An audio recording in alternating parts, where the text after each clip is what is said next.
Tarzaza, California. Let's go on, and we just wrapped up this project. The object was to kind of flow with that veneer there and kind of transfer it to the ground here. So today we wrapped up the job. We sealed and grinded all these bands, and let's take a walk onto the back and check it out. So this is a view of the backyard. We restored all the existing stamped concrete, and we had some challenges. We redid all of the bands and what have you. But today's the final walkthrough, and we just wrapped it up. So let's go take a look at the pool deck area. We staged all the plants and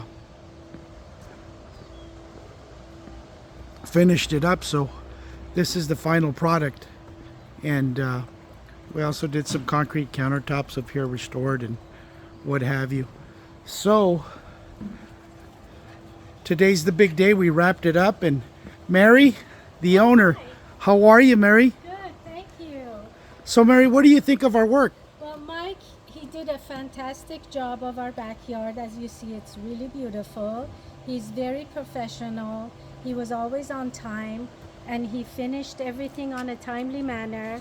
Beautiful. He put all the planters back, made sure everything is as it was before he came. He did some extra work. He surprised me with my beautiful Buddha. He touched it up and made it all beautiful, and I just want to thank you, Mike. You did a fantastic job. Well, thank you for giving me the privilege. Thank you for giving me the privilege and the honor to work for You're a you. really nice man. Thank you so much. You're Here, let's get in here and let's get a big hug. Thank you. How about the camera? Thank you. You're very I'll welcome. miss you guys.